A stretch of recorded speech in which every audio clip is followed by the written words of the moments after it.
Good afternoon, everyone. I'm Ken Watling. And I'm Angela Green. Thank you for joining us. It is a first alert weather day in our county's 4-hour viewing area. Let's take a live look out in Greenville. Flurries started coming down around lunchtime. A little bit to the east in Washington and Beaufort County, snow also started falling right after the noontime hour. This is video from downtown along Gladden Street.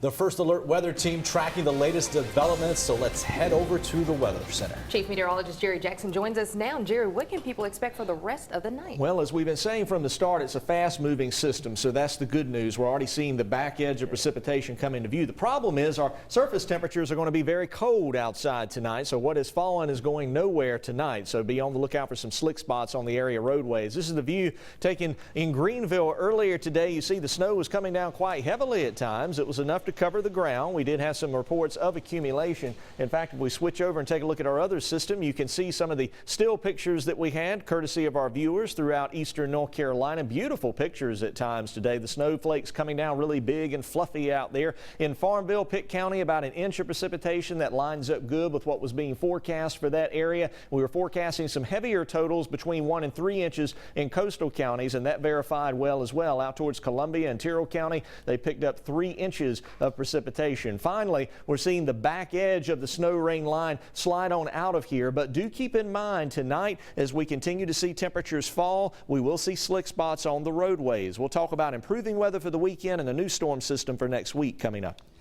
Happening now, those going home from work might deal with the remnants of the snow from earlier, but while you have a place to call home, others in your community have to go to a shelter on this cold evening. And WNCT's Josh Birch joining us live now from Greenville. Josh, how are conditions there where you are?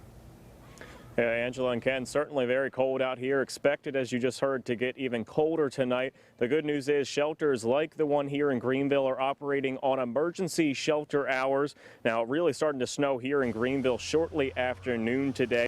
Traffic slowing down, obviously, but the good news, many of the main roads were kept in pretty good condition thanks to the work the DOT did before the storm even arrived. Now, these cold temperatures are supposed to stick around, though, prompting homeless shelters again in the east to go ahead and go into those emergency shelter hours.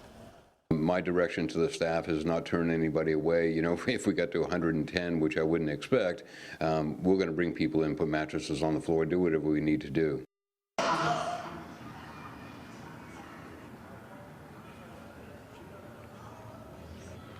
And Williams says they are pretty well stocked with volunteers and supplies, but always could use more money to help the shelter operate. Now, the good news here is that many schools across the east and even some county government employees were sent home early or was completely closed today, which helped out with reducing the amount of traffic on the roadways. One thing to really keep in mind, though, throughout this weekend and especially tonight is the black ice that could be on these roadways, whether you're on the main roads or the back roads. Live in Greenville, Josh Birch, 9 on your side. Thank you, Josh. Well, you've been sharing your photos with us all day on social media, and if you'd like to share more, go to our Facebook page.